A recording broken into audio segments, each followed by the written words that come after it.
রাত, বৃষ্টির রাত, যাবার কথা জায়গা নাই। জানালার ফাঁক দিয়ে একটা মেয়েকে দেখা গেল। দরজার নক করলাম, আমি একটু অনুমতি চাই, একজন পথিক তোমার কাছে সাহায্য চাই। অবশেষে মেয়েটি দরজা খুলে দিল। রাতে যা হলো নাই বা বললাম। এই উপন্যাস পড়লে যুবকদের চরিত্র কোনোদিন ভালো হতে পারে? এই জন্য কোরআন সুন্নাহর কিতাব পড়তে হবে। আল্লাহ বোঝার তৌফিক দান করুন। জোরে বলেন আমিন। রাগ করতেছেন মনে হয় না? তো এগুলো নিয়ে আমি অনেক কথা বলতে পারি, কিন্তু যুবকেরা শেষে দেখি রাগ করতেছেন মনে হয়। তাহলে একটু খেয়াল করেন। আমার আল্লাহ বলেন ফালিয়াবুদু রাব্বা হাযাল বাইত আল্লাযী আত'আমাহুম মিন জু' ওয়া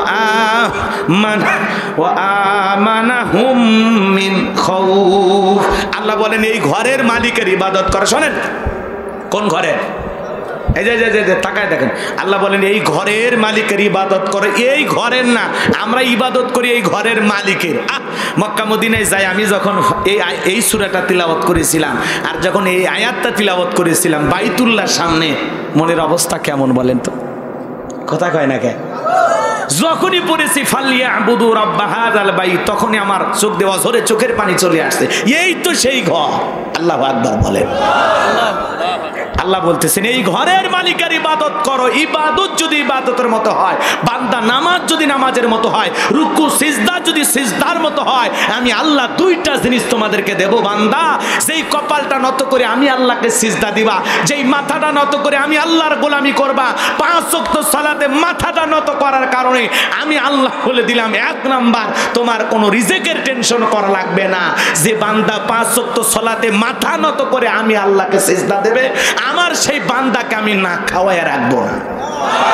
তাহলে 1 নাম্বার আল্লাহ রিজেকের ব্যবস্থা করবে। রিজেকের মালিক কে? আপনাদের এলাকায় রাতের বেলা একটা প্রাণী বের হয়, কু কয়েছিল, ওর নাম কি? শিয়াল। উকি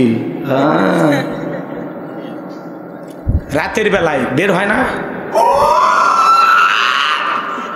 চিল্লে, ওর নাম কি? শিয়াল পণ্ডিত। শিয়ালের নামে এলাকায় ভাতের হোটেল আছে। মাগুরাতে ওদের নামে কি মুরগির হোটেল আছে। মাগুরের ব্যাংকের অ্যাকাউন্টে কি টাকা জমা আছে?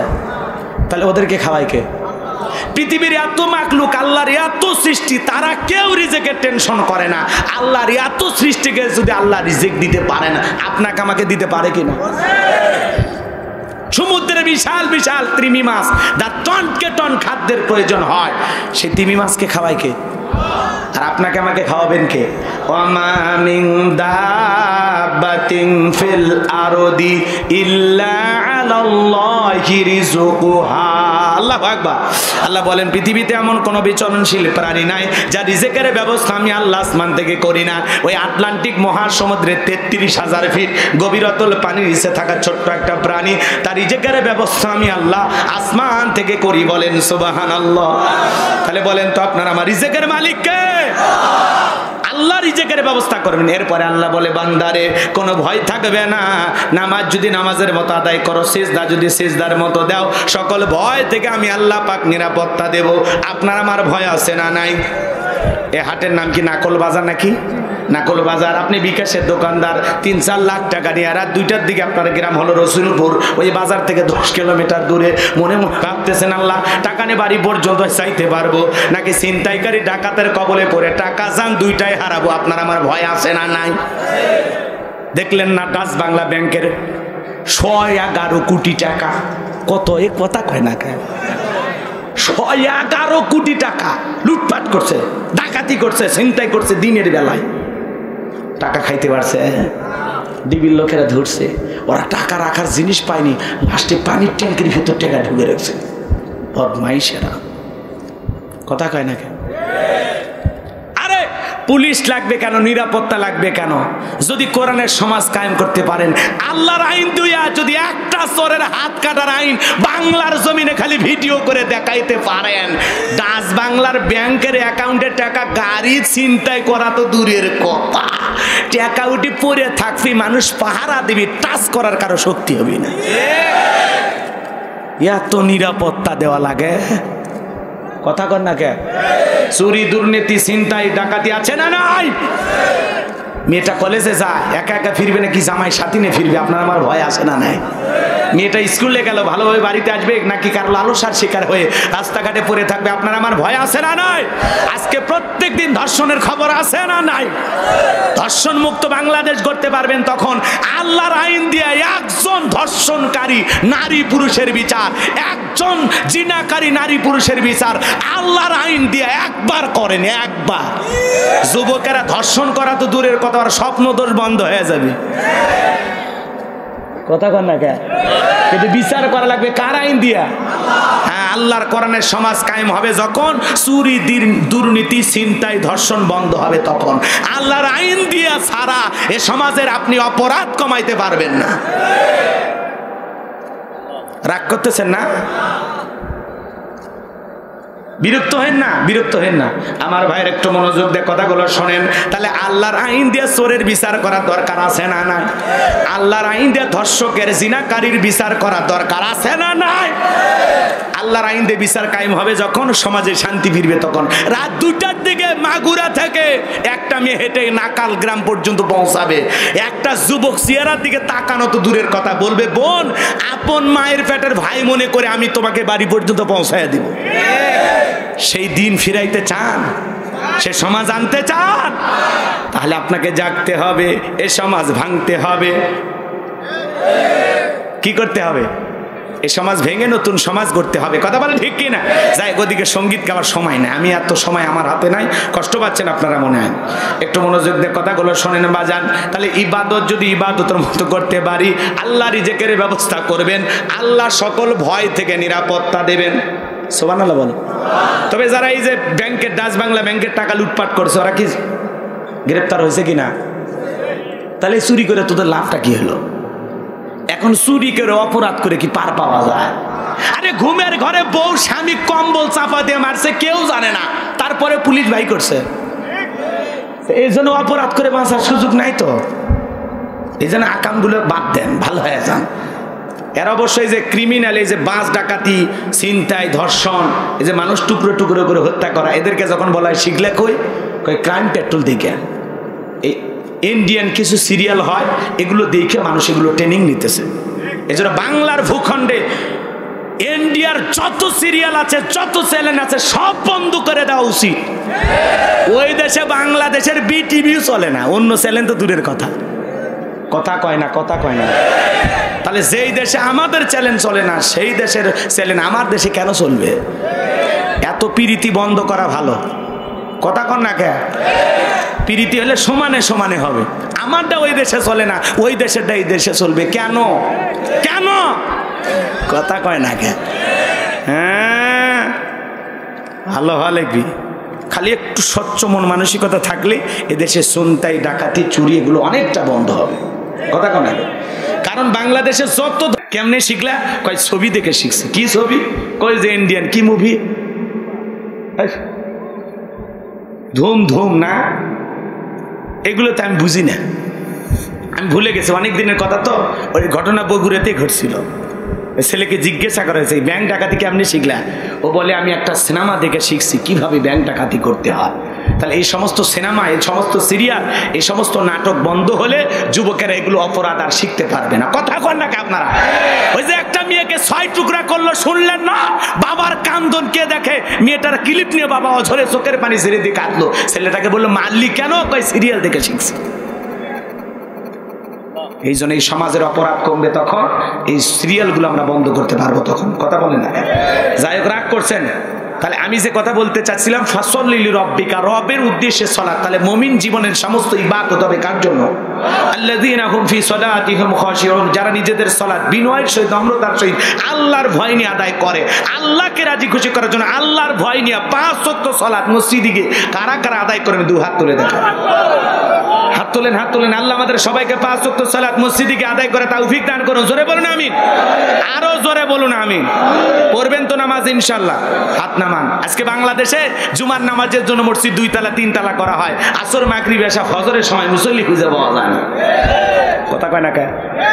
মসজিদ ভাঙ্গে 2 তলা 3 তলা করা হচ্ছে খালি জুমার জন্য। জুমার 2 রাকাত পড়া শেষ, মসজিদ ফাঁকা। আসর, মাগরিব আর ওই হাইব্রিড নতুন ডিজিটাল মুসল্লিদের পাওয়া যায় না দেখা। ওরা 7 দিন পরে আবার তাই মিস কল। কথা পায় না হুজুর। আসর মাগরিব এশা এরা কি মসজিদ ভরে যায়? তাহলে জুমার নামাজে 150, 200, 300, 500 মুসল্লি নামাজ আদায় করলো, আসরে 20 জন, মাগরিবে 15 জন, এশায় 10 জন, ফজরে 1 জনও নাই, খবর কি? কথা কয় না কে?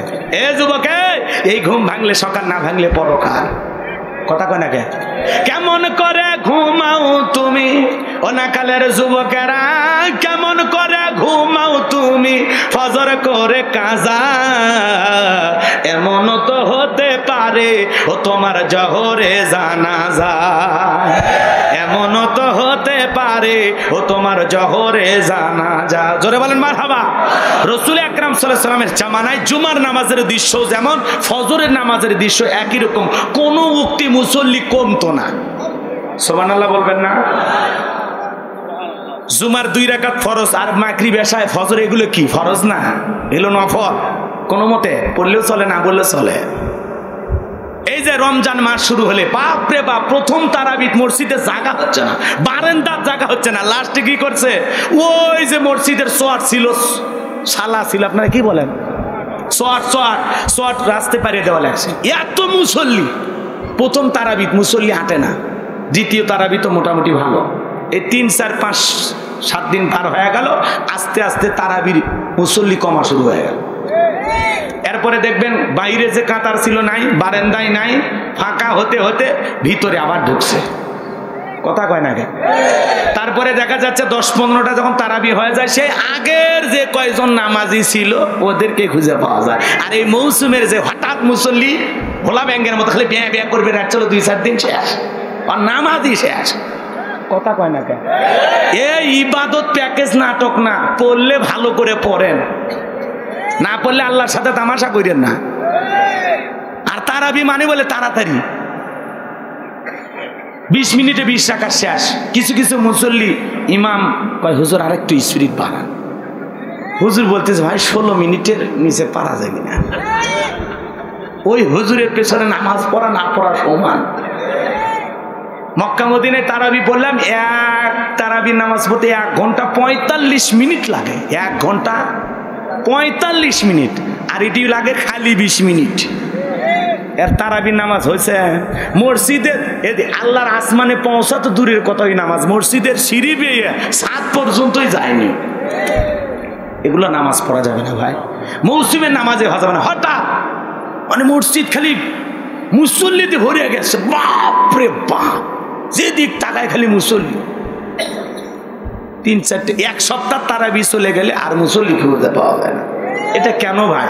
ধরছেন যখন পুরোটা মাস পড়েন না শোনা ভাই, কথা কয় না। যেই রমজানে একটা নফল ফরজের সমতুল্য, একটা ফরজ 70টা ফরজের সমতুল্য। যেই মাস হলো ইবাদতের মাস, অফারের মাস। একটা ফ্রিজ কোম্পানি যদি অফার দেয়, ওয়ালটনের ধামাকা অফার, একটি ফ্রিজ কিনলে আর একটি ফ্রি, দোকানে ভিড় কমে না বাড়ে? কথা কয় না। কোন টেলিভিশন কোম্পানি যদি বলে 42 ইঞ্চি এলইডি মাত্র 5,000 টাকা, কিনবেন না? একটা কোম্পানি যদি প্রোডাক্টের উপরে কিছু ফ্রি দেয়, কমে না বাড়ে? লোক কমে না বাড়ে? তো এই অফার দেওয়ার পিছনে হলো যাতে কাস্টমার বেশি হয়। কথা কয় না কেন? তো 12টা মাসের মধ্যে রমজান মাস হলো ইমানদারের জন্য একটা অফারের মাস। ইবাদতের সবচাইতে ভিআইপি মাস হলো রমজান মাস। কথা বলে ঠিক কিনা? যেই মাসে আল্লাহ অফার করে দিছে, অফার, এত সুযোগ সুবিধা দিছে, আল্লাহ পাক এত দয়া করেছেন, যেই মাসে জাহান্নামের দরজা আল্লাহ পাক কি রাখে? বন্ধ রাখে। আল্লাহ রহমতের যত দুয়ার আছে সব আল্লাহ খুলে দিয়েছে। যেই মাসে শয়তানকে শিকল দিয়ে কি করা হয়? আবদ্ধ করে রাখা হয়। এরপরেও কেন শয়তানি কমে না? ওই যে বোরকা লাগায়, পর্দা লাগায়, হোটেলের ভিতরে খায় কারা?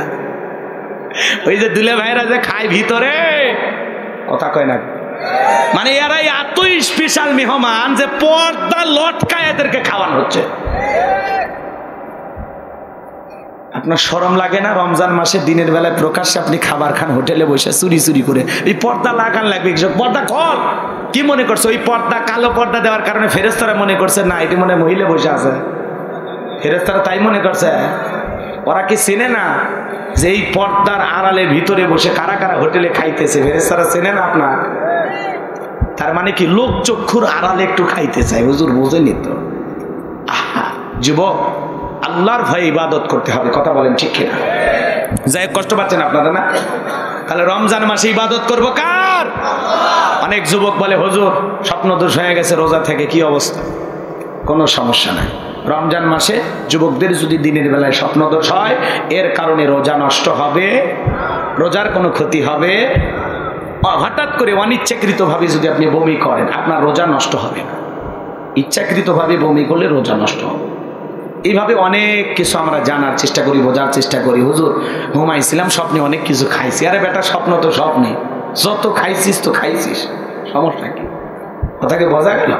তো এই ধরনের অনেক মাসলা মাসাইল যুবকেরা জানতে চায়, আপনারা এগুলো আলেমদের কাছ থেকে জেনে নেবেন। আল্লাহ কবুল করেন। জোরে বলেন আমিন, আরো জোরে বলেন আমিন।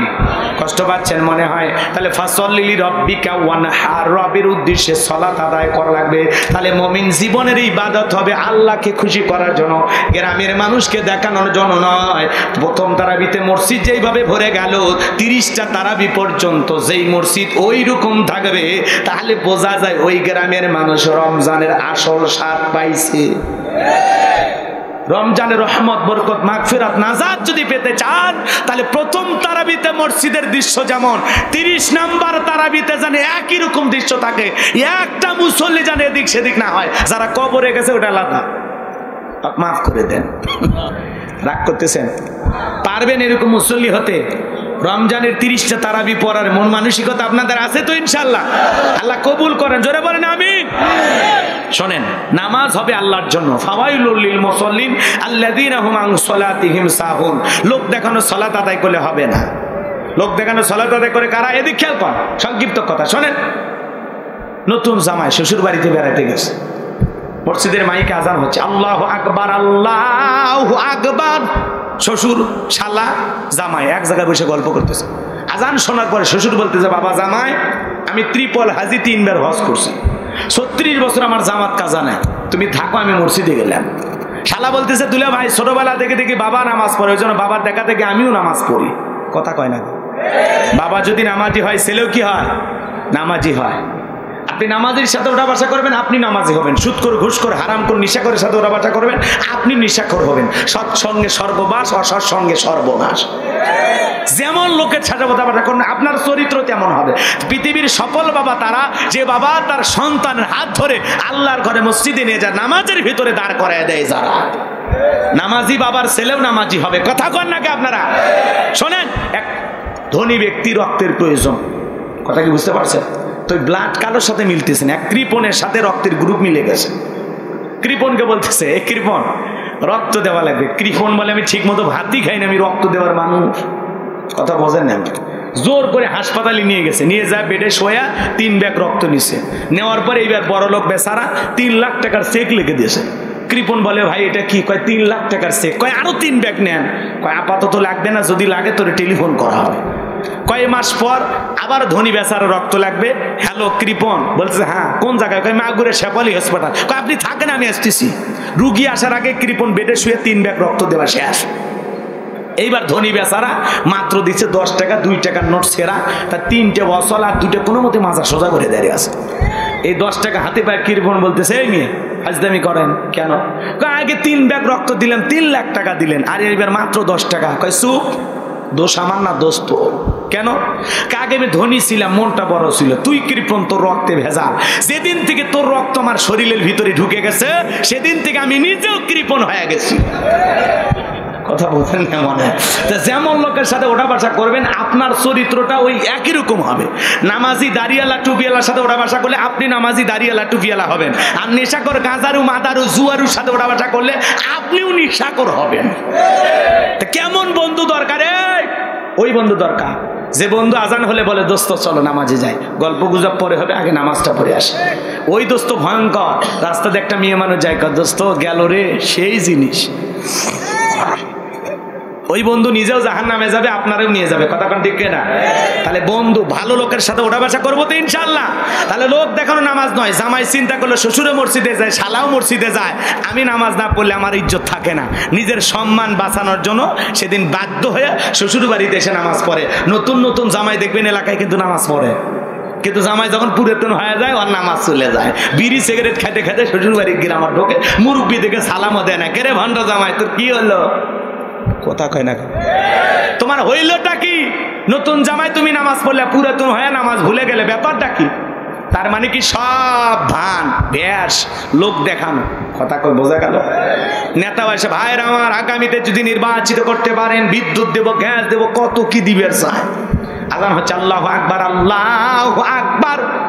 তখন বলতেছে সমাবেশে বক্তব্য পড়ে, আগে নামাজ, আমি মুসলিম নেতা, কিয়ামতের মাঠে সালাতের হিসাব হবে, আসেন নামাজ পড়ি। নেতা কিন্তু নামাজ পড়ে না, সেদিন পড়ছে খালি জনগণের কয়েকটা ভোট বেশি পাওয়ার আশা। কথা কয় না কে? চেয়ারম্যান ভাই বারদান মন খারাপ করেন না, রাগ করতেছেন নাকি? ওটাও এক ধরনের অভিনয়, কথা কান ঠিক কিনা? রাগ করতেছেন মনে হয়। জানাজার নামাজ হবে, ও কিন্তু নামাজ পড়ে না, জানাজা পড়বে যায় দেখে জহরে নামাজ হচ্ছে, তখন বাধ্য হয়ে বলে জানাজা যেহেতু জহর পর আল্লাহ আকবার, বাধ্য হয় সেদিন জহর পড়ছে। এরপরে জানাজা পড়ার পরে হুজুর যখন বলছে কুল্লু নাফসিন যায়কাতুল মাউত, সবাইকে মৃত্যুর স্বাদ গ্রহণ করতে হবে, দুনিয়া চিরকাল থাকার জায়গা না, আসেন ভাই সবাই ভালো হয়ে যায়, আজকে এই ব্যক্তি মারা গেছে, কালকে আপনি যাবেন, পরশু আমি যাব, এইভাবে সবাইকে যেতে হবে, দুনিয়া চিরস্থায়ী থাকার জায়গা না। হয় হয় হুজুর, ঠিক ঠিক ঠিক, আপনাদের ওয়াজ, আরে হুজুরে যা বলে ঠিক, 39 বছরে মারা গেল, 40 মিলও হলো না।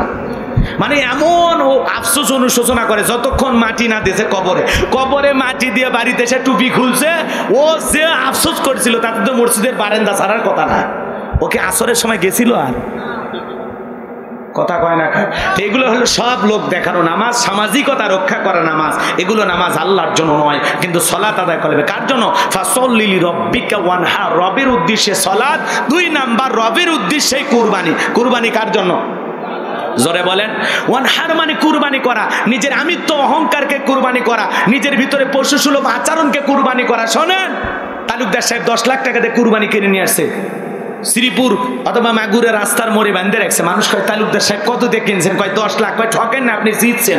তালুকদারকে আমি ঠকার মানুষ, পিছনে যে রান, 1 রানে তো 6 মণ গোস্ত। যারা কুরবানির পশু কিনে নিয়েছে কোথায় কি পরিমাণে গোস্ত হবে এই চিন্তা করে, এই ডিজিটাল কসাইদের কুরবানি আল্লাহর দরবারে কবুল হবে না। কসাইয়ের দোকানদারি কর, গোস্ত কোথায় কি পরিমাণে হবে, কথা কয় না কেন? কুরবানি হবে আল্লাহর জন্য। ওয়ালা কি ইয়ানালুহু তাকওয়া মিনকুম, আল্লাহ বলে বান্দা তোর অন্তর দেখবো। কয় লাখ টাকা দিয়ে গরু দিয়েছিস ওইটা দেখবো না, আমি দেখবো তোর অন্তর, তোর নিয়ত সহি, টাকাটা হালাল। তুই যদি 10,000 টাকার ছাগলও কুরবানি দিস বান্দা, তোর এই ছাগলের রক্ত জমিনে পড়ার আগে আমি আল্লাহর দরবারে কবুল হয়ে যাবে, কথা বলে ঠিক কিনা? নিয়ত সহি টাকা লাগবে, টাকা হালাল হওয়া লাগবে, নামাজি হয়ে কুরবানি দেওয়া লাগবে। আগে নামাজ পড়, তারপর কুরবানি কর। আর এমন কুরবানি 7 জন ভাগে কেনে, 4 জন দড়ি ধরে টানে, 3 জন পিছন থেকে ঠেলে। যেই গরুর উপরে বয়স্ক ভাতা ওয়াজিব, যেই গরুর হাড় সব দেখা যায়। হাই রে ভাই, ওই হাড় হাড্ডিওয়ালা গোস্ত যদি আপনি চাবান, দেখবেন এরকম টান পাইবেন, শ্রীপুর চলে যাবি, ছেড়ে দিলে আবার নাকালহাট চলে আসবে। এরকম বয়স্ক ভাতা, যে গরু কুরবানির স্থান পর্যন্ত হাঁটিয়ে যাওয়ার শক্তি নাই, এই গরু কুরবানি দিলে হবে? হবে না। তাসুরুন নাযিরিন, চমৎকার একটা গাবি কুরবানি করতে হবে, আকর্ষণীয় গাবি কুরবানি করা লাগবে, উষ্ট পুষ্ট সুন্দর দেখে, কথা কয় না কে? এক হাজি পর্যন্ত বেনামাজি সুদ করে সাথে কুরবানি দিচ্ছে। তাহলে হাজি সাহেব একাই দেন, এক একটা ছাগল দেন, এগুলো বেনামাজি সুদ করে সাথে যায় না। হুজুর বাড়িতে কেউ খাসির গোস্ত খায় না,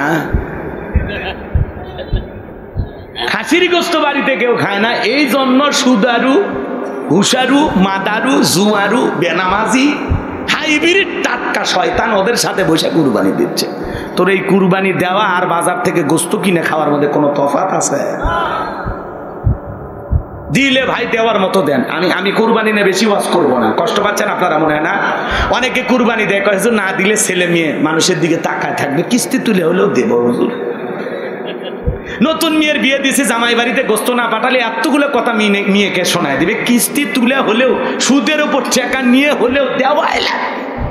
এই কুরবানি আল্লাহর দরবারে কবুল হবে? কুরবানি কি ছেলে মেয়েকে দেওয়ার জন্য, জামাই বাড়িতে গোস্ত পাঠানোর জন্য, গ্রামবাসীকে খুশি করার জন্য? কুরবানি হবে কার জন্য? আরে গোস্ত তো আপনি খাবেন, বিকেল বেলা কি ফেরেশতারা বস্তা নিয়ে আসমান থেকে নামিয়ে আছে বলে, এ মাগুরার মানুষ গোস্ত তোল, আমরা ফেরেশতারা আসমানে বসে ভুনে খাবো বলেছিল? গোস্ত তো আপনি খাবেন, ফেরেশতাও নেবে না, আল্লাহ নেবে না। আল্লাহ শুধু দেখতে চায় বান্দা তোর অন্তরের কি অবস্থা। তোর অন্তর যদি তাকওয়ার আয়না দিয়ে ভালো থাকে তাহলে তোর কুরবানি কবুল হবে। কুরবানি যদি হাবিল কাবিলের মতো থাকতো, আগুন এসে আসমান থেকে পুড়ে ফেলে দেবে। আমার মনে হয় এখন যদি কুরবানি 50 লাখ হয়, সে সময় কুরবানি তো 5 লাখ, কারণ এদের আগুনে পুড়ে ফেলে দিবি, টাকা নষ্ট করে থাকতো। আল্লাহ বলছে যে কি ভাষা, আল্লাহ সব বিধান মানা লাগবি। এইভাবেই কিছু ঠেটা মুসলমান ছিল, এরা কুরবানি দিত না। কথা কয় না কেন? আর আসমান থেকে আগুন এসে ফুলে ফেলে দেওয়ার পদ্ধতি এখন যদি থাকতো, কত হাজি, কত নেতা, কত হুজুর, কত তোর তালুকদার, কত বংশের লোকের কুরবানি রাস্তাঘাটে পড়ে থাকতো। আর মানুষ কত হাজির টাকার ভেজাল আছে, এই গ্রামের অমুককে ভালোই মনে করছিলাম, ওর কুরবানিও পড়ে আছে।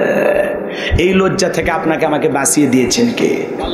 এই জন্য এদিক কুরবানি হবে আল্লাহকে রাজি খুশি করার জন্য। ভাই ছেলে মেয়ে পরিবার সবাই তো খাবে, কোনো সমস্যা নাই। কুরবানি আমি দিচ্ছি একমাত্র আল্লাহকে রাজি খুশি করার জন্য। দেবো তো ইনশাল্লাহ, আল্লাহ সন্তুষ্টি অর্জনের আশা আমরা কুরবানি দেব। আল্লাহ কবুল করেন, জোরে বলেন আমিন। এরপরে আমার আল্লাহ বলেন ইন্না শানিয়াকা হুয়াল আবতার। আল্লাহ আকবার বলেন। আমার আল্লাহ বলেন নবী গো, যারা আপনাকে লেজ কাটানির বংশ বলে আপনি মন খারাপ করবেন না। ও নবী গো, আপনার সন্তানগুলোকে শিশুকালে নিয়েছে, আপনি মন খারাপ করবেন না। আপনার এই জমিনে আল্লাহ, আমি আল্লাহ রাব্বুল আলামিন আমার এই জমিনে আপনাকে মোহাব্বত ভালোবাসার মতো কোটি কোটি রুহানি সন্তানকে পাঠাবো। বলেন সুবহানাল্লাহ। এই তামাম পৃথিবীতে 180 কোটি মুসলমান, আমরা সবাই রসুলের কি সন্তান? রুহানি সন্তান। সুবহানাল্লাহ বলবেন না? আজকে তামাম পৃথিবীর জালেমেরা যখন এদিক খেয়াল করেন রসুলকে গালি দেয়, মুসলমানেরা কি চুপ করে থাকে? ওই ফ্রান্সের জালেমেরা রসুলের নামে যখন কার্টুন প্রদর্শন করলো, তামাম পৃথিবীর 180 কোটি মুসলমান ঐক্যবদ্ধ হয়ে দেশ বিদেশে আন্দোলন হলো, প্রতিবাদ প্রতিরোধ করে তুললো। মুসলমানেরা হুঙ্কার দিল, এই ফ্রান্সের জালেমেরা রসুলের নামে কার্টুন প্রদর্শন যদি বন্ধ না করো, ওরা দেয়ালে দেয়ালে নাক বেঁকা করে কার্টুন বানায়া দাড়ি কয়েকটা লাগায় দে, বলে ইনি মোহাম্মদ, জোরে কর নাউজুবিল্লাহ। তামাম পৃথিবীর মুসলমানেরা বলল, ফ্রান্সের জমিন থেকে যদি রসুলের কার্টুন প্রদর্শন বন্ধ না হয়, এই পৃথিবীর জমিন থেকে ফ্রান্সকে আমরা মুছে ফেলবো। বাধ্য হয়ে ফ্রান্সের ম্যাকরন জালেমেরা কার্টুন প্রদর্শন বন্ধ করলো। আপনি আমার বাবারে গালি দেন আমি সহ্য করবো, মারে গালি দেন সহ্য করব, দলকে গালি দেন সহ্য করব, কিন্তু বিশ্ব নবীকে যদি কেউ গালি দেয়, নবী হলেন আমার কলিজার টুকরা, নবীজির অপমান মানবে না রে মুসলমান। নবীজির অপমানে যদি না কাঁদে তোমার মন, মুসলিম নয় তুমি মুনাফিক, নবীজির দুশমন। আমার রসুলকে কেউ যদি গালি দেয়, রসুলকে নিয়ে যদি কুরুচিপূর্ণ মন্তব্য করে, আজে বাজে কথা বলে, প্রয়োজনের বুকের উপরে সইরা জিব্বা টান দিয়ে ছিঁড়ে কুকুরকে খাওয়ায় দেব, এরপরে রসুলের অপমান বরদাস্ত করা হবে না। রসুলের অপমান মেনে নেওয়া হবে না। কথা বলেন না কেন? রাগ করতেছে? ফ্রান্সের জালেমেরা কার্টুন প্রদর্শন বন্ধ করলো। এইবার 228টা রাষ্ট্র নিয়ে গবেষণা করা হলো, ফ্রান্সের লোকেরা রসুলকে কেন গালি দেয়, এর পিছনে কারণটা কি। গবেষণা করে বের হলো, যেই দেশের মানুষ বিয়ের আগেই সন্তান জন্ম দেয়, সেই দেশের দিক দিয়ে নাম্বার 1 হলো ফ্রান্স। কথা কয় না? কথা বিয়ের আগে যদি সন্তান জন্ম দেয়, ওটা হালাল জাদা না কি জাদা? ওটা বৈধ না অবৈধ? ওটা অবৈধ যার সন্তান। কথা বলে ঠিক কিনা? ওটা বাস্টার্ড। কথা কয় না কেন? তাহলে বিয়ের আগে ওই দেশের মহিলারা সন্তান জন্ম দেয়, এই জন্যই ওরা রসুলকে গালি দেয়, কারণ ওদের জন্ম পরিচয় নাই। মক্কা নগরীতে একজন গালি দিয়েছিল, নাম হলো ওলীদ বিন মুগীরা। অকাত্য ভাষায় রসুলকে গালিগালাজ করতেছে। আল্লাহ আয়াত নাজিল করে বলেন, উতুল্লিম বাদা যালিকা জানিম। নবী গো, ওলীদ বিন মুগীরা আপনাকে কেন গালি দেয়? কারণ এ হলো পিতৃ পরিচয়হীন জারোর সন্তান। আরবের মানুষ ওলীদ বিন মুগীরা বলতেছে, নবী মুহাম্মদ সাল্লাল্লাহু আলাইহি ওয়াসাল্লাম থাকো তুমি এই জায়গায়, আমি খালি মার কাছ থেকে আসি। এই কথা বলে দৌড় মারছিল। মায়ের নাম ছিল ঝর্ণা। যা বলতেছে, মা তোর বয়স হয়ে গেছে, নবী আমার এমন একটা মারাত্মক কথা বলেছেন, উতুল্লিম বাদা যালিকা জানিম, আমার নাকি পিতৃ পরিচয় নাই। মা যা বলবি সত্য বলবি, মিথ্যা বলবি না। মহিলা বলতেছে, বাবা আমারও বয়স হয়ে গেছে, আমি আর এই বয়সে মিথ্যা কথা বলবো না।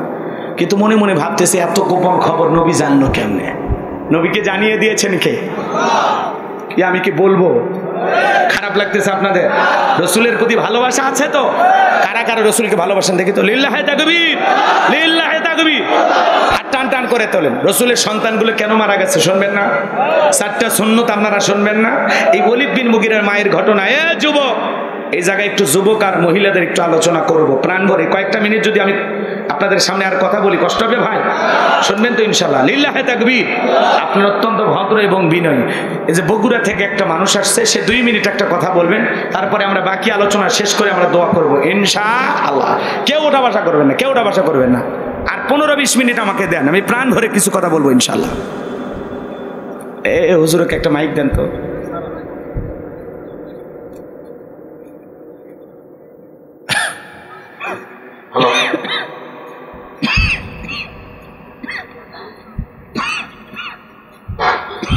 السلام عليكم ورحمة الله وبركاته.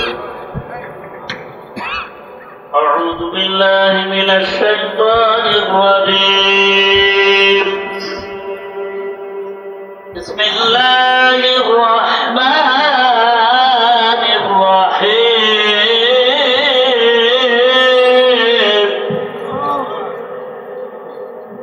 ألا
আপনাদের সামনে আমি 2 মিনিট কথা বলবো, এরপরে আমি বসে যাবো। আমার কথাটা খুব গুরুত্ব সাথে শোনেন। ওয়াজ করার মতো সময় আমি পাইনি, ওয়াজ করতে চাচ্ছিলাম, একটু লেটে আসছে। অন্ত মানুষ তো একাই আছে। ওদেরকে বহুদিন আগে বলছে না হুজুর আপনার সবার কথা, একটা হুজুর বলছিল মাগুরা জেলার কথা। আমি বলছিলাম হুজুর তো বলছিল যে আপনি যাতে ভাবেন তাকে যাবেন। অন্ধ মানুষ একা করে আমার ছোটবেলায় 3 মাস বয়সে বাপ মা মারা গেছে, যেটা চোখ টাইফয়েড হয়ে 2 চোখে একেবারে নষ্ট হয়ে গেছে। বড় হওয়ার পর একা করে শুনে ওস্তাদদের মুখে, ছাত্রদের মুখে, বগুড়ের মধ্যে সবচেয়ে বড় মাদ্রাসা জামি মাদ্রাসা বলা হয়, সেখানে আমি একা শুনে 12-14 বছর ধরে বাংলা অর্থ তর্জমা সহ মোটামুটি 30 পারা শুনে মুখস্থ করছি। কিন্তু বড় দুঃখের বিষয় হলো অন্ধ মানুষ আমি এই মুহূর্তে করতে পারি না, মশলায় নাকি জায়েজ নাই হুজুর বলে। তারপরে আমার এক ছেলে ফাদল ফাস, মেয়ে একটা পড়াশোনা করে, আর একটা ছেলে আছে ছোট, আমার নাম আবুল কালাম আজাদ। আমি কাজকর্ম করে খেতে পারি না, কোনো কাজ করতে পারি না, ভ্যান রিক্সা সিএনজি কোনো কিছু চালাতে পারি না। ওয়াজ করার জন্য আপনারা যদি দাওয়াত দেন, হুজুরের সাথে যোগাযোগ করলে আপনারা আমার পাবেন। আমি একাই আছি, প্রায় 600-700 টাকা খরচা করে আছি, আবার 600-700 টাকা খরচা করে আমি একাই যাবো। তো আপনাকে যদি একটু দয়া হয় আমার থেকে, এতগুলো টাকা খরচা করতে আমি আছি, আমার কেউ নাই দুনিয়াতে, আমার চক্ষু নাই, আমার মধ্যে এত বড় অসহায় আর কেউ নাই। আপনারা যদি আমার একটু দয়া করে, সবাই যদি মুক্ত রাস্তা শুনলেন কত টাকা খরচা করে আছি, মায়েরা ঘোরালা, আর একটা অন্ধ হাতে মা চোখে দেখতে পারি না, আপনারা সবাই একটু চাদর ধরে উঠাইয়া একটু টাকা পয়সা আদায় করে আমাকে একটু দেবেন, মঞ্চের কর্তৃপক্ষ আমাকে দেবেন। আমি রুমালটা দিচ্ছি, একটু দয়া করা আপনারা একটু বেশি করে আমাকে দেওয়ার চেষ্টা করবেন, যাতে করে অনেক কষ্ট করে আছি। আপনারা যে বা পারেন একটু মেহেরবানি করে সবাই মুক্ত হস্তে সহযোগিতা করবেন। আল্লাহ বলছে যা ভালো কাজে সব কাজে সহযোগিতা করেন তার জান্নাতুল ফিরদাউসের মেহমান হয়ে যাবে, বলে সুবহানাল্লাহ। তো আমি সামনের থেকে কথা না বাড়াই, পর্দার মায়েরা বোনেরা যারা আছেন আপনারাও দেবেন। আর আপনারা একটু এতগুলো মানুষ সবাই যদি আমাকে একটু 10 টাকা থেকে শুরু করে 100 টাকা, 200 টাকা, 500 টাকা, 1000 টাকা যদি একটু দান করতে পারেন, আপনাদের আমি জবরদস্তি করতে যা মন চাই তাই আপনারা দেবেন। আমি আবার একাই যাবো, অনেক টাকা খরচা করে আসলাম। তা আপনি আমাকে দেবেন। হুজুর আপনি আমার করে দয়া করে কিছু বলেন। আমিন।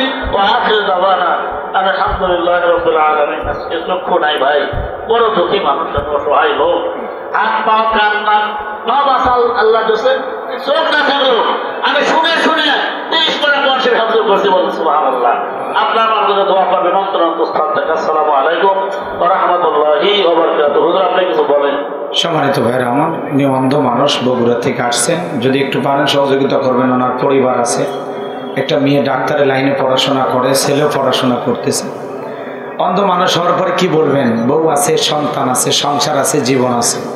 আর এই জীবন পরিচালনা করতে অনেক টাকা পয়সা লাগে। এই জন্য যদি 10-এর লাঠি 1-এর বোঝা, অনেকে একটু সহযোগিতা করেন। আপনাদের 10-এর সহযোগিতা একটা অন্ধ মানুষ তার স্ত্রী সন্তানই ভালোভাবে জীবন যাপন করতে পারবে। আল্লাহ তাকে তৌফিক দান করেন। জোরে বলেন আমিন। আমি বাকি আলোচনা শেষ করে দেবো এখনই, কিন্তু যেহেতু একটা বিরতিতেই চলে গেছি, চেয়ারম্যান সাহেব উনি সংক্ষিপ্ত 2-1 মিনিট কিছু কথা বলবেন। এরপরে আমি বাকি কথা শেষ করে আমরা প্রাণ ভরে যে রুহের মাগফিরাত কামনা এবং আমাদের আত্মীয় স্বজনের রুহের মাগফিরাত কামনা আমরা দোয়া করে দেবো ইনশাআল্লাহ। একটু কয়েকটা মিনিট দেন, 2 মিনিট চেয়ারম্যান সাহেব দেন, দিয়ে দেন। সম্মানিত তাওহীদি জনতা, আপনার সকলের চাতক পাখির নাই দীর্ঘক্ষণ ধরে যে কুরআনুল কারীমের তাফসীর শুনছেন, দিয়ে এই দেন, মুহূর্তে কথা না বলে দিয়ে ডাইরেক্ট বলেন। সংক্ষিপ্ত আসসালামু আলাইকুম ওয়া রাহমাতুল্লাহ। আমি সকালবেলায় আসলে আমাদের নাকলি বাড়ায় দেন, জোরে বানান ভাই। ওটা বসা করতেছেন কে? 2টা তো বাজিনি, মাঝখানে একটু বিরতি দিলাম, একটু কষ্ট হচ্ছিল, এই জন্য কষ্ট পাচ্ছেন আপনারা না? যারা অন্ধ ব্যক্তিকে সহযোগিতা করবেন করেন, আর যারা যাচ্ছেন গাড়ির ড্রাইভারের কাছ থেকে নিলে বই নিতে পারেন। আল্লাহ কবুল করেন, জোরে বানান আমিন। ওলীদ বিন মুগীরা তার মায়ের কাছে গেল, সংক্ষিপ্ত কথা, এদিকে খেয়াল করেন, ওটা বসা করেন না ভাই। এই মাদ্রাসার ছাত্ররা, বাবা মাদ্রাসায় যাবা? আচ্ছা যাও, তোমরা সোলপল মানুষ, ওদের আবার পড়াশোনা আছে, যাও, সমস্যা নেই। সংক্ষিপ্ত কথা একটু বলে দিয়ে যায় আমার ভাইয়েরা। ওলীদ বিন মুগীরার মা বলতেছে, বাবা তোর বাবা ব্যবসা বাণিজ্যের কাজে এতটাই ব্যস্ত থাকতো, আমার জীবনের সুন্দর সময়গুলো চলে যায়, তোর বাবা আমার দিকে ফিরেও তাকায় না। তোর বাবা শুধু টাকা পয়সাই চেনে। বাড়ির আশেপাশে তোর চাচা ঘুরঘুর করতেছিল। কে? কথা কয় না কে ভাই? দোয়া করে দেবো বলেন, তাহলে দোয়া করে দিই, আর না হলে একটু শোনেন, কথাটা আটকে রেখেছি, একটু ফিনিশিং দেই নাকি বলেন? তো বলতেছে বাড়ির আসে তোর চাচা ঘুরঘুর করতেছে। দেখবেন ভাইয়েরা যখন বিদেশে যায়, এলাকায় দেবরের আমদানি কমে না বাড়ে? দেবরে এসে স্লোগান দেয়, ভাবি ভাইয়া তোমার বর, আমি যে দেবর, ভেবে দেখো ভাবি কার কত দাবি। ভাই গেছে মালয়েশিয়া, আমরা তো দেশে আসি। কথা কয় না কে? কথা কয় না? এই দেবর আর দুলা ভাই এরা হলো মৃত্যু তুল্য, বিষাক্ত সাপের চাইতে ভয়ঙ্কর। এজন্য মা বোন যারা পর্দার আড়ালে বসে আছে না, মা এই 2টা পুরুষ হইতে সাবধান। একটা হলো দেবর আর একটা দুলা ভাই। কথা কয় না কে? আর দুলা ভাইরা যখন বাড়িতে আসে, মা বোনদের বলে চাই, মা শাশুড়ি যারা আছেন, জামাই আসলে আপনি আদর করবেন, কারণ জামাইয়ের সামনে আপনি খাওয়া দাওয়া করাইতে পারবেন, কোনো সমস্যা নাই। আপনার জামাই যদি আসে ফল ফুট নিয়ে যায়, সামনে যাবেন, বাবা খাও, ব্যবসা বাণিজ্য কেমন চলতেছে, তুমি ভালো আছো, আমার মেয়েটা কেমন আছে, খোঁজ খবর নেবেন, কোনো সমস্যা নাই। কিন্তু এই শাশুড়িরা হলো বোকা। কি করে? প্লেট নাস্তা রেডি কইরা তার 12 বছর 16 বছর 18 বছরের যুবতী মেয়েটাকে বলে, মা এই নাস্তার প্লেটটা দুলা ভাইয়ের সামনে দিয়া, শিয়ালের কাছে মুরগি পাঠাচ্ছে। কথা কয় না কে? এখন এই শালি যদি দুলা ভাইয়ের সামনে যায়, অবস্থা ভালো না খারাপ? কথা কয় না কে? শালির জন্য দুলা ভাইয়ের সামনে যাওয়া কি জায়েজ? এই যুবতী শালির কি যাওয়া জায়েজ? এখন নাস্তার প্লেট নিয়ে যখন দুলা ভাইয়ের সামনে যায়, দুলা ভাই বলে, এই পাগলি, আমি কি নাস্তা খাওয়ার জন্য আসছি রে? আমি আসছিলাম তোর এক নজর দেখার জন্য। কথা কয় না কে? দুলা ভাইয়ের এই কথা শুনে বিকেলবেলা বলতেছে, শালি তোরে নিয়ে একটু ঘুরতে যায়। বলে, দুলা ভাই আমার আপত্তি নাই। এইবার দুলা ভাইয়ের মোটর সাইকেলে চড়ে মাঝখানে ভ্যানিটি ব্যাগ দিয়ে একটু ফাঁকা রাখছে। রাস্তার যে অবস্থা, গর্ত পাইয়া একটু হালকা করে ব্রেক চাপছে, এক ব্রেকে শালি ফাঁকা জায়গা পূরণ করছে। কথা কয় না কেন? এই জন্য মা বোনদের বলি, মা 2টা পুরুষের মোটর সাইকেলে উঠবেন না, একটা হলো দেবর আর দুলা ভাই। কথা কন না কে আপনারা? এই দেবর আর দুলা ভাই আপন মানুষ, আর আপন মানুষের দ্বারা মা বোনেরা বেশি ক্ষতিগ্রস্ত হয়। ওই উত্তর পাড়ার ছেলের সামনে যদি বোরকা পরেন, দুলা ভাইয়ের সামনে ডবল বোরকা লাগান। বোঝে না, বোঝে না। আর কিছু কিছু দুলা ভাই আছে, বাড়িতে যা ভাব নেই, কয় আমি শ্বশুর বাড়িতে যাব না, তোর বাপের বাড়িতে যাব না। কেন? কয় গেলে তোর বোন আমার সাথে কথা বলে না। এ তোর কয়টা লাগে? কথা কয় না কে? তোর কয়টা লাগবে? রাগ করতেছেন আপনারা মনে হয় না? এই জন্য আমাদের পারিবারিক জীবনে কোরআন সুন্নাহর নিয়ম এবং পদ্ধতি আমল যদি করতে পারি, ঘরের ভিতরে যদি পর্দার একটু ভালো করে আমরা ব্যবহার করতে পারি, দেখবেন আমাদের সংসারগুলো অনেক ভালো টিকবে। কথা বলেন ঠিক কিনা? কারণ শালি দুলা ভাইয়ের পরকিয়া আছে না নাই? এরপরে দেবর ভাবির পরকিয়া, প্রেম ভালোবাসা আছে না নাই? এই জন্য মা বোনদের বলে যাই, মা 4টা আমলে 8টা জান্নাতের দরজা খোলা। 1 নাম্বার নামাজ, 2 নাম্বার রোজা, 3 নাম্বার ফরজ পর্দা, 4 নাম্বার স্বামীর খেদমত। এই 4টা আমল করলেই মা বোনের 8টা জান্নাতের যে কোনো দরজা দিয়ে জান্নাতে প্রবেশ করবে। বলেন সুবহানাল্লাহ। মা বোনদের আমল কম, দাম বেশি। কথা কয় না কে? আমার ভাইরা শোনেন, ওলীদ বিন মুগীরার মা বলতেছে, বাবারে তোর চাচা বাড়ির আশেপাশে ঘুরঘুর করতেছে, সেদিন তোর চাচারে দিয়া মনের বাসনা পূরণ করেছিলাম, যার ফলে তোর জন্ম হয়েছে। আসলে তোর বাবা তোরে জন্ম দেয় নাই, তোরে জন্ম দিয়েছে তোর চাচায়। আর নবী যা বলেছে সত্য, আসলেই তুই উতুল্লিম বাদা জালিকা জানিম, তুই একটা পিতৃ পরিচয়হীন জারর সন্তান। কথা কয় না কে? কথা কয় না কে? তাহলে ওলীদ বিন মুগীরা আল্লাহ রাসূলকে গালি দিয়েছিল, ওইটা যেমন অবৈধ জারর সন্তান, আজও যারা পৃথিবীর জমিনে আল্লাহ রাসূলকে গালি দেবে, কুরুচিপূর্ণ মন্তব্য করবে, বাজে ভাষায় গালি দেবে, যারাই রাসূলকে নিয়ে বাজে কথা বলবে, বুঝবেন ওইটা বৈধ তরিকায় দুনিয়া আসে না, ও একটা অবৈধ মায়ের অবৈধ জারর সন্তান। আজকেও যারা নাইবে রাসূলদের গালি দেবে, যারা নবীকে গালি দেবে, আল্লাহ রাসূলকে গালি দেবে, ওরা হলো পিতৃ পরিচয়হীন জারর সন্তান। ওদের জন্মে সমস্যা, এই জন্য আল্লাহ রাসূলকে গালি দেয়। কথা কয় না কে? যাদের বৈধ তরিকায়, যাদের বাপ একটা, এরা কোনোদিন রাসূলকে গালি দিতে পারে? কথাকে বোঝা গেল? এবার শোনেন, আরো কথা বলার ছিল, যেহেতু আপনারা একটু ওঠা বসা করতেছেন, আমি আর এত রাতে আপনাদের কষ্ট না দিই, কষ্ট না বাড়ানি ভালো। আবার এখান থেকে আমি অনেক দূরে চলে যাব, রাত্রি দেখতে দেখতে প্রায় 1টা বেজে গেছে। কথা কি বুঝতে পারছেন? আসলে আমার নিউজ ছিল 10টায় আমাকে মঞ্চে দেবে, 10টায় দিলে 12টা, 12:30, 2.5 ঘন্টা হলে আরো ভালো হইতো, তাই না? তো বয়ান শুরু করতে করতে 11টা বেজে গেছে। তো যাই হোক, সংক্ষিপ্ত সময় আমি যে কথাগুলো বললাম, আপনাদের কি খারাপ লেগেছে? পারিবারিক জীবনে কথাগুলো আমল করতে পারবেন তো ইনশাল্লাহ? পারবেন তো ইনশাল্লাহ? তাহলে হাউজে কাউসারের পানি পান করতে গেলে সালাত আল্লাহর জন্য, কুরবানিও আল্লাহর জন্য। আল্লাহ যেন কবুল করেন, জোরে বলেন আমিন। আরো জোরে বলেন আমিন। এখন রাসূলের সন্তানগুলো কেন বিদায় নিলেন, এই 3টি কারণ যে আমি বলতে যাই, কমপক্ষে আরো 30 মিনিট ওয়াজ করা লাগবে। কথা বোঝেন না? মনে করেন হুজুর, করেন।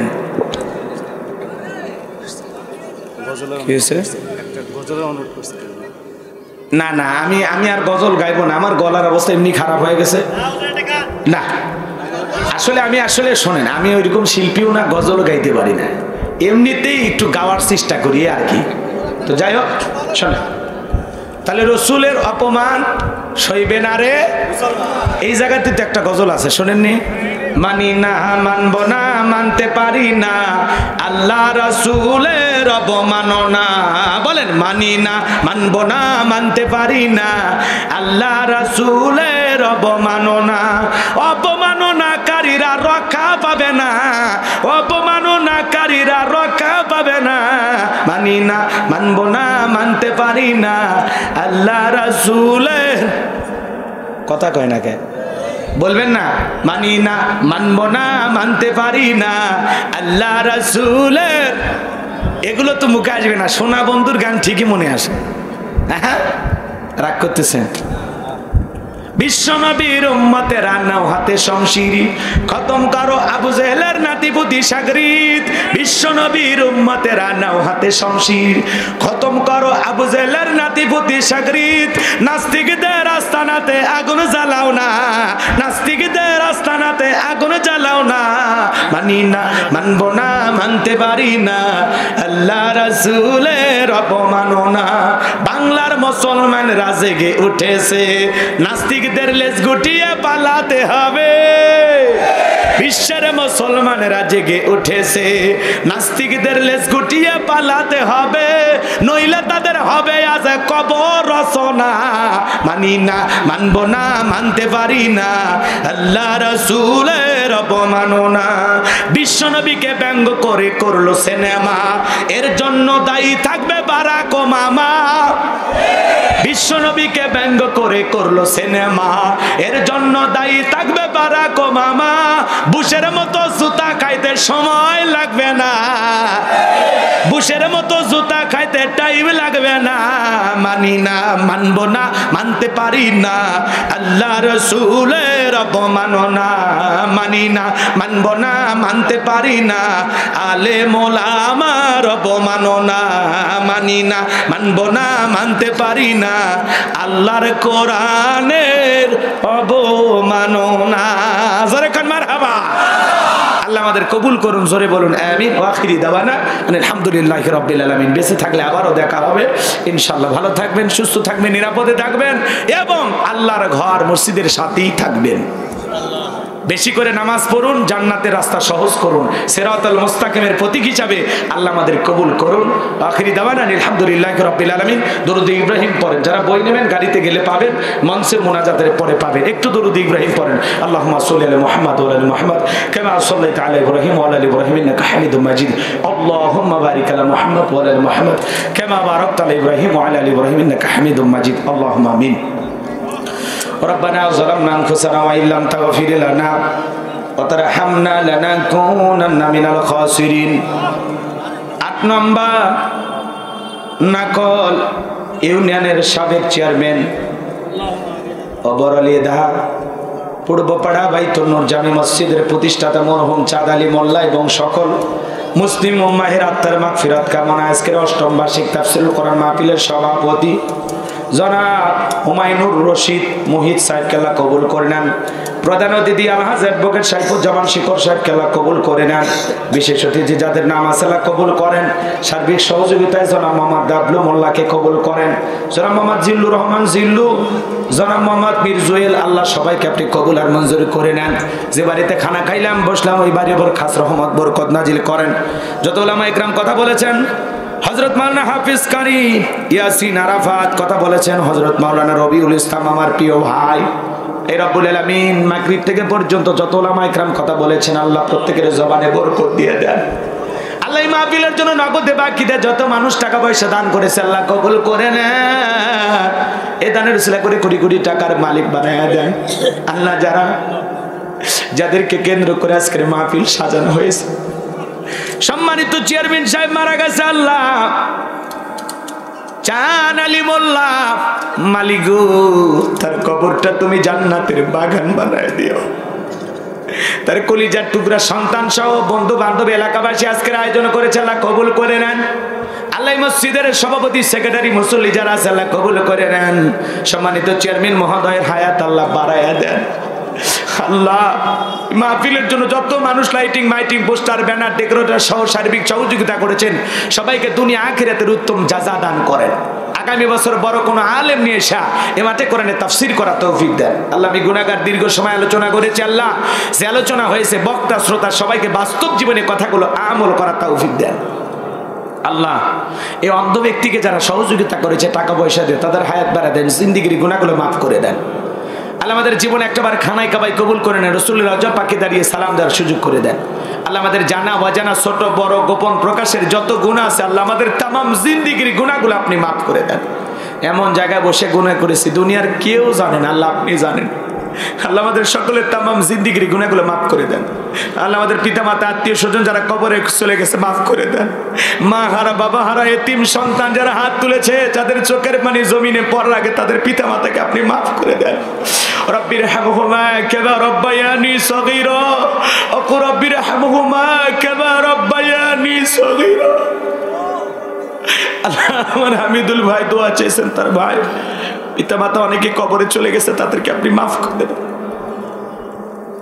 পিতামাতা যাদের বেঁচে আছে আল্লাহ পিতামাতার খেদমত করে তাদের মুখে হাসি ফুটে জান্নাত অর্জন করা তৌফিক দিয়ে দেন আল্লাহ। আশেপাশে যত কবরস্থান আছে সমস্ত কবরবাসীর কবরে আযাবগুলো মাফ করে দেন আল্লাহ।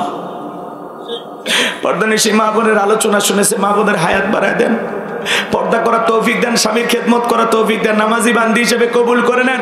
হযরত আলী আর ফাতেমার মতো ভালোবাসা তাদের ঘরে আল্লাহ দান করেন আল্লাহ।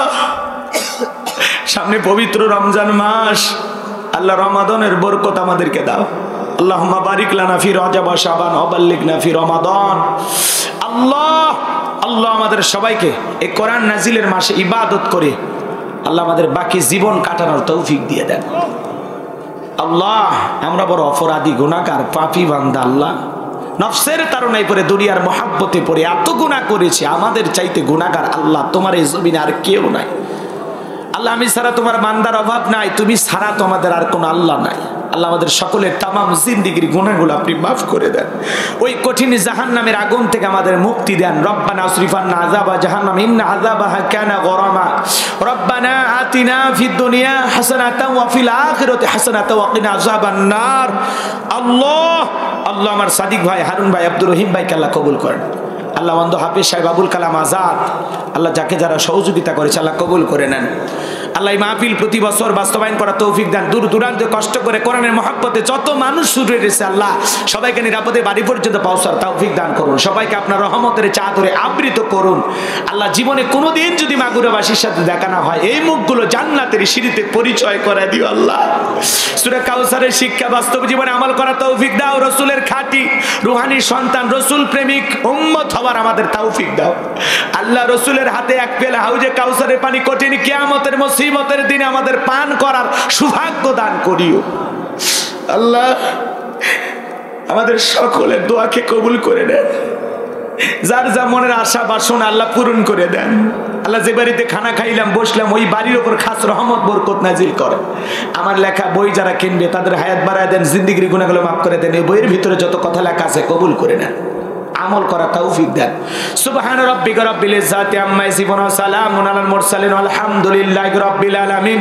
ওয়াজাল আখিরা কালামাতুল ইনদাল মাউতি লা ইলাহা ইল্লাল্লাহু মুহাম্মাদুর রাসূলুল্লাহ সাল্লাল্লাহু আলাইহি